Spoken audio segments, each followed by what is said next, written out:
नमस्कार दोस्तों, कैसे हैं आप लोग। आशा करता हूँ बहुत ही अच्छे होंगे। आज हम बहुत दुख भरी कहानी सुनाने जा रहे हैं एक अनाथ भाई बहन के, इसलिए वीडियो के अंत तक बने रहे। अगर वीडियो अच्छा लगे तो इसे लाइक और सब्सक्राइब जरूर करें, साथ में घंटी भी दबा दे। चलिए शुरू करते हैं। पिंकी और रामू दो अनाथ भाई बहन थे। उनके माँ बाप एक रेल दुर्घटना में मारे गए थे। तब ये दोनों बहुत ही छोटे थे। इसके बाद वे अपनी चाची के पास रहने लगे। चाची का नाम था रेबेका पोसित। दोनों भाई बहन उसे रेबेका चाची कहते थे। रेबेका ने जागीरदार की पत्नी के पास नौकरी की थी। बड़े घर में नौकरी करने से रेबेका के मन में अहंकार समा गया। वो दूसरे लोगों को अपने से छोटा समझने लगी थी। दोनों बच्चों से भी बहुत कठोर व्यवहार करती थी। पीटर और सांता का मन दुखी रहता था, पर ये और किसके पास जाते।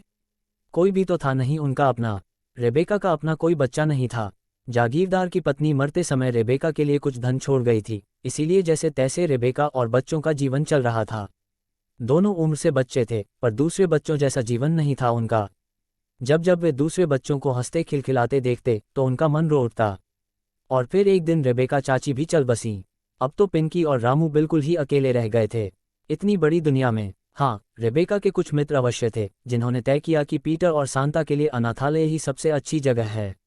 लेकिन दोनों को अलग अलग अनाथालय में जाना था, क्योंकि लड़के लड़कियां अलग अलग रहते थे।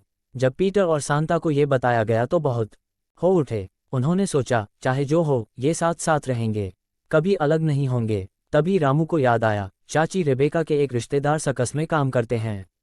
नाम था गस। पीटर को उनका कार्ड मिल गया था। हम उनके पास जाएंगे, शायद वहां हमें रहने की जगह मिल जाए। हम उनके पास जाएंगे, शायद वहां हमें रहने की जगह मिल जाए, पर हम उनसे कभी नहीं मिले हैं। अगर उन्होंने मना कर दिया तो क्या होगा, रामू ने कहा। पिंकी बोली, तो फिर हमें अलग अलग अनाथालय में रहना होगा। नहीं नहीं, मैं तुमसे अलग होकर कहीं नहीं रहूंगी। रामू की आवाज में डर झांक रहा था। और फिर एक रात दोनों भाई बहन अनजान सफर पर चल दिए। वे कुछ नहीं जानते थे कि कहाँ जाना है और जिसके पास जा रहे हैं वह कैसा आदमी है, पर एक नन्ही सी आशा भी थी, शायद रास्ता मिल जाए। ये गस नामक व्यक्ति उन्हें अपना ले, तब तो उन्हें अनाथालय में नहीं जाना पड़ेगा। इस तरह अंधेरी सड़कों पर नहीं भटकना पड़ेगा।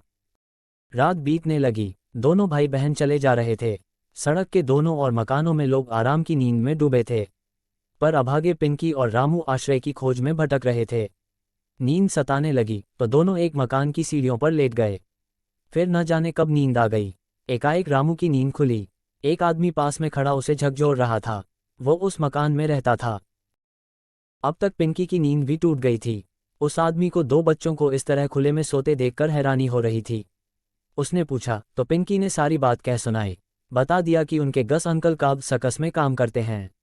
उस आदमी ने बता दिया कि काब सर्कस ब्राइडलिंटन में खेल दिखा रहा है। उसने कहा, बच्चों, रात को मेरे घर में आराम करो, सुबह चले जाना।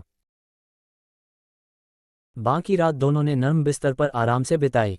सुबह अंकल गस की खोज में चल दिए। वे पूछताछ कर बढ़ते रहे। जब पीकी और रामू ब्राइडलिंटन में पहुंचे तो काब सर्कस अभी वहां नहीं पहुंचा था। कुछ देर बाद सर्कस की गाड़ियां एक मैदान में आकर खड़ी होने लगीं। उनमें हाथी, घोड़े और सींगचेदार बड़े बड़े पिंजरों में शेर भी थे। वे वहां खड़े खड़े देखते और रोमांचित होते रहे। किसी सर्कस को इतने निकट से देखने का दोनों भाई बहन के लिए यह पहला मौका था। उन्होंने गस के बारे में पूछा तो एक आदमी दोनों को अपने साथ ले गया। गस अधेड़ उम्र का, गंभीर चेहरे वाला आदमी था। जब उसे पता चला कि उसके भतीजा भतीजी आए हैं तो वह हैरान हुआ और अपने तंबू से बाहर आ गया। पीकी और रामू ने उसे नमस्कार किया। चाची रेबेका के बारे में बताया। कहा, अब हमारे पास कोई स्थान नहीं है रहने के लिए, इसीलिए हम आपके पास आए हैं। तो दोस्तों, इसी वीडियो अगला पार्ट कल सुनेंगे। Thank you.